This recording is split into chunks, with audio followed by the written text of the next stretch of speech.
My name is Jane Hammerstrom, and I'm a geologist for the U.S. Geological Survey. Copper is one of the first metals that was ever extracted and used by humans. And copper's been vital to the development and sustainability of society since the dawn of civilization. Once you get it out of the ground, it doesn't ever go away. You can use it over and over. And so I like to say copper never leaves the planet. My name is Michael Cole. I'm also known as Copper Mike, and I build motorcycles and other art pieces with copper. I just love the finish of copper. You can bring it back to a shiny finish, or you can just keep it patinaed. When it ages, it just has a beauty to it also. You know, you take an antique piece that's been around for 50, 100 years, and you put that into a motorcycle, and you know, immediately it has heart and soul to it, the bike. 我叫王杰卫。2014年，中国回收的铜的数量是多少呢？据我们测算，大概在200万吨左右。那么我们国家呀，对于一些大的主要城市，都规划建设了一些回收体系，同时也支持建设了14个进口再生资源的加工园区，还有支持建设了50个城市矿产的示范基地。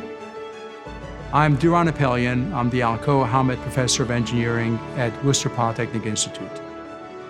If we view our consumption habits over the last 20, 30 years as a global society, more and more products are being made that use more and more of the periodic table, meaning that there's a lot of valuable elements that are not being recovered and reused. And these are materials and elements that are finite, and we have a responsibility for the next generations to come to recover the elements after use and appropriately use them for other purposes. And when you look at materials that recycle, you have to talk about copper.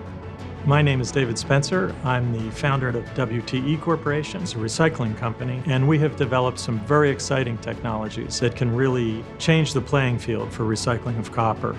We have technologies that can process materials while they're flying through the air at 500 feet per minute, using X-rays and lasers to capture information about those materials that tells you their exact composition. Use air jets to blow those materials off of conveyors, sorted by particular alloy, and collect those for resale.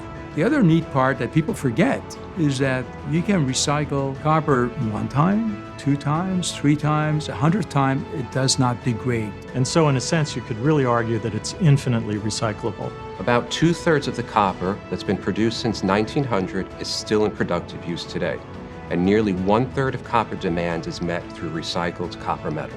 Copper is definitely a metal for the ages, and by understanding what it is and how we can use it and where it comes from and how it can be recycled, we can ensure that the copper that's improving our lives today will be available for future generations.